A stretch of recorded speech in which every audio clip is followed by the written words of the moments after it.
Et si l'intelligence artificielle pouvait prendre des décisions autrement qu'en faisant un simple calcul, si elle pouvait peser le pour et le contre, des valeurs parfois contradictoires, un peu comme nous, eh bien c'est la promesse d'un modèle assez fascinant qu'on appelle l'intelligence axiodynamique. Alors allons voir ensemble comment ça pourrait bien tout changer. Alors, voilà notre programme. On va commencer avec un dilemme bien concret. Puis on explorera cette idée de décision vue comme un jeu de force, on découvrira les outils de ce nouveau modèle, on les appliquera à notre dilemme, et enfin, on verra les implications assez folles d'une IA qui aurait ses propres objectifs. On commence donc par le début.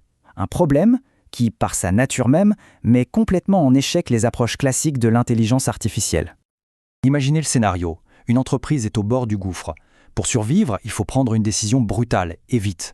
Soit on licencie une partie du personnel, soit on baisse les salaires de tout le monde. Dans les deux cas, les conséquences humaines et économiques sont énormes. D'un côté, on a l'option A, sacrifier 20% de l'équipe pour, on l'espère, sauver le reste. De l'autre, l'option B, un sacrifice collectif où tout le monde se serre la ceinture pour que personne ne soit laissé sur le carreau.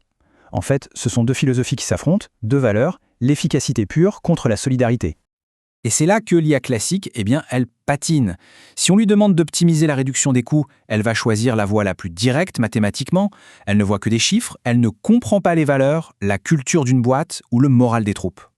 Pour sortir de cette impasse, il faut voir les choses complètement différemment.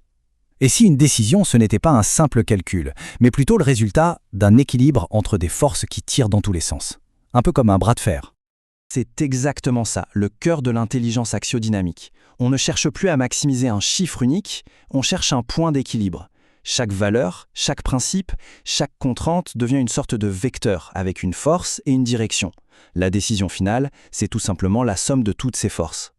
Bon, pour construire un modèle pareil, on a besoin de quelques concepts.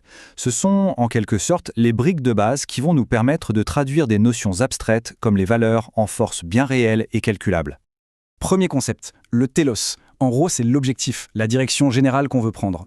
Dans notre exemple, le télos pourrait être assurer le bien-être de toutes les parties prenantes. C'est notre cap, notre point de repère.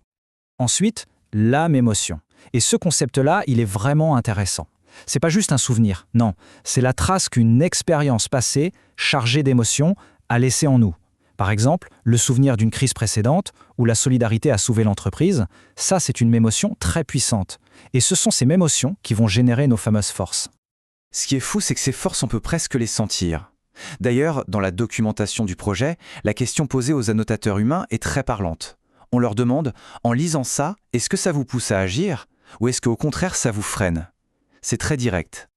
Et ça nous amène justement aux deux types de forces. D'un côté, on a la force conative, la poussée, qui nous attire vers l'objectif, le télos. De l'autre, on a la force inhibitrice, le frein, qui nous en éloigne ou nous fait hésiter. C'est la force de la prudence ou du risque perçu. Ok, maintenant qu'on a les outils en main, retournons à notre dilemme de départ. Voyons voir comment cette approche axiodynamique s'en sort face à ce choix impossible.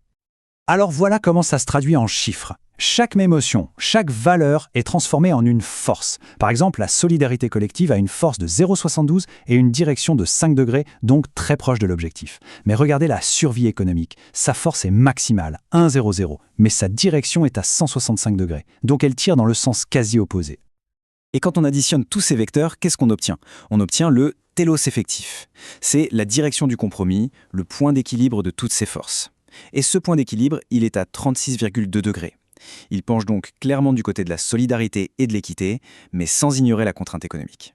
Et là, quand on évalue nos deux options par rapport à ce compromis, le résultat est sans appel. L'option B, la réduction des salaires, est alignée à 98%, c'est quasi parfait. À l'inverse, l'option A, les licenciements, est carrément en opposition. D'un seul coup, le bon choix devient une évidence. Et pour couronner le tout, il y a même une métrique pour mesurer la qualité de la décision. Accrochez-vous, ça s'appelle la négantropie télotopique. En fait, c'est tout simplement une mesure du consensus entre les forces. Plus le score est élevé, plus la décision est cohérente, robuste et bien alignée avec les valeurs. Bon, maintenant, prenons un peu de recul. Parce que ce modèle, il va bien au-delà de simplement nous aider à prendre une décision difficile. En fait, il ouvre la porte à une toute nouvelle génération d'IA. Les applications potentielles sont immenses. Ça va de la robotique autonome, qui doit naviguer dans des mondes complexes, à la simulation de politiques publiques, où il faut jongler avec des intérêts divergents. C'est un outil qui pourrait être utile partout où des valeurs entrent en jeu. Mais le point le plus important, c'est que ce cadre permettrait à une IA de ne plus seulement exécuter des ordres, mais de générer ses propres projets.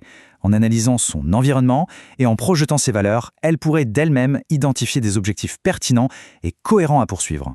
On passerait d'une IA qu'on peut qualifier d'outil, qui optimise un objectif qu'on lui donne, à une IA agent, capable de se fixer ses propres buts, de manière autonome et justifiée.